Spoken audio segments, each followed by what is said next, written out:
Yes, next है to concentric circular coils C1 and C2 of radius R1 and R2। मतलब concentric मतलब वही coaxial हो गया, मतलब यहां से कोएक्सियल, हमने अभी जो देखा वो ऐसे देखा, अभी ऐसे दिखा रहा है।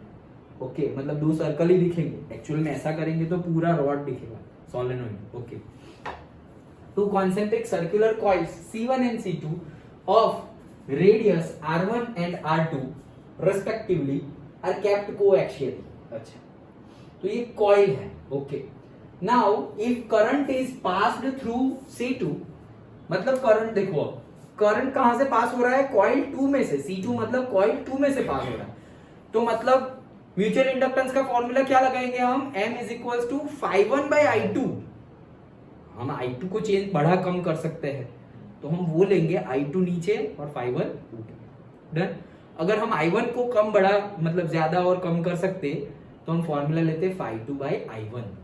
Done. Okay, then find the expression for the mutual inductance between the coils.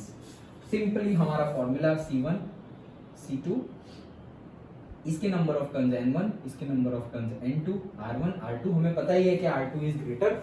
Okay, यहाँ पे गिवन भी है, हम I2 को चेंज कर रहे हैं इसलिए म्यूचुअल इंडक्टेंस का फॉर्मूला ये लेंगे। So B2 is equals to different different radius के फॉर्म में हमारे पास फॉर्मूला है directly 2R divide by.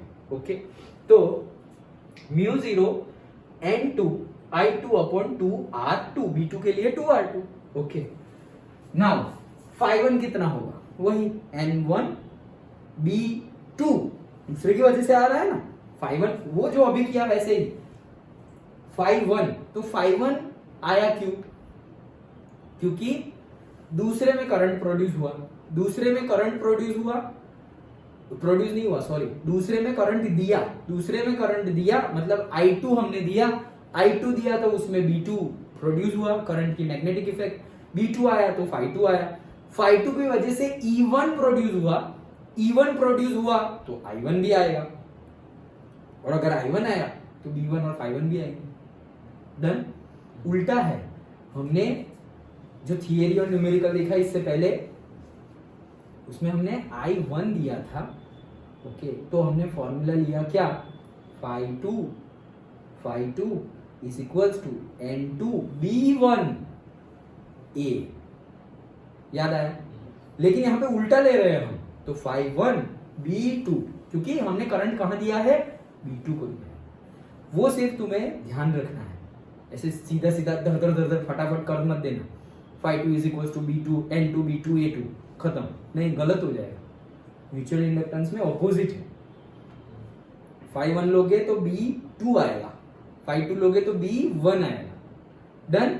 Okay, so ∅1 N1 B2 A1 5। अभी देखो यहां पर भी A नहीं लिख सकते, क्यों, दोनों का एरिया अलग अलग हो गया, क्योंकि दोनों के रेडियस अलग अलग गिवन है, अदरवाइज हम A ले लेते। ओके, तो N2 N1 B2 A1 now ∅1 is equals to N1 B2 का फॉर्मूला डायरेक्टली हमने यहां पर रख दिया, A1 पाई R स्क्वायर, तो पाई R1 स्क्वायर, और cos 0 तो वो तो 1 ही होगा, डायरेक्शन तो दोनों की सेम ही आएगी।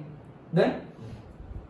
तो बस सिंपली वैल्यू पुट करनी है, μ0 N1 N2 पाई R1 स्क्वायर I2 2R2, ये I2 यहां चला गया तो ∅1 बाई I2 क्या हो गया, mutual inductance M। Therefore μ0 N1 N2 pi R1 square divided by 2R2, ये फॉर्मूला है।